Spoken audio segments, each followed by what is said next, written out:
आजच डाउनलोड करा आणि तुमच्या आवडत्या मालिकांचा आनंद लुटा। मी म्हणाले ना ग, मला खोटं बोलायला नाही आवडत, पण आता तू नाराज नको ना राहूस।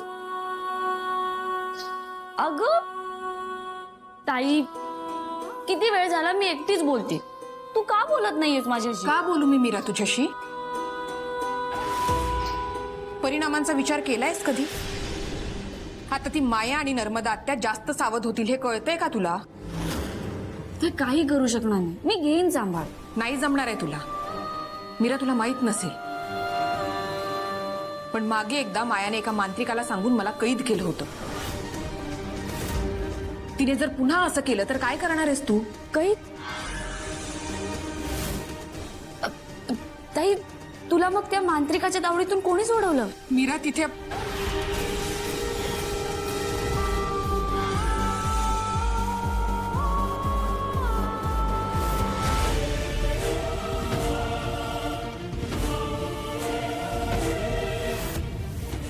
नाही नाही बाळा, मीरा आजवर तिला तिची राधाताई कधीतरी भेटेल या आशेवर जगत आली आहे। तिला जर कळलं की राधाताई या जगात नाहीये तर फार उद्ध्वस्त होईल माझी पोर। बोल ताई। ते महत्वाचं नाहीये आता, पण तू जो घोळ घातलायस त्यामुळे काहीतरी मोठं घडणार आहे असं वाटतंय मला।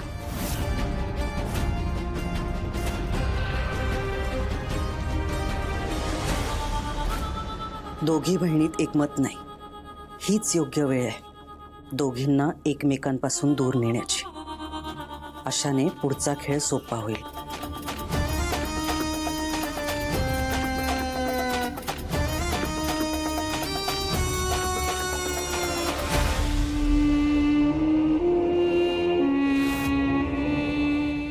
अंबिका ताई मला आधीपासूनच दिसते, आधीपासूनच ती माझ्याशी बोलते आणि तीच मला या घरात सुद्धा घेऊन आली आईचं।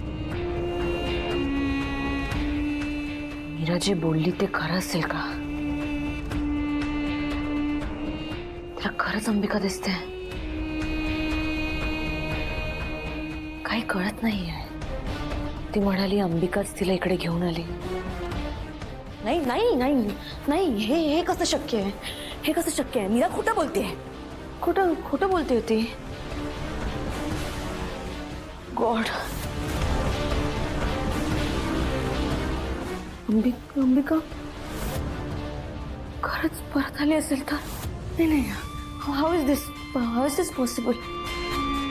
म्हणजे त्या दिवशी इकडे माझं रूम टेम्परेचर चेंज होणं, त्यानंतर मी वेदाला घ्यायला गेले तेव्हा काचेत माझी बोटं अडकणं, मग गजरा काढला, हाताला काटे लागले।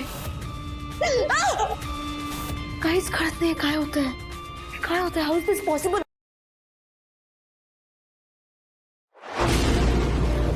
तुला जपणार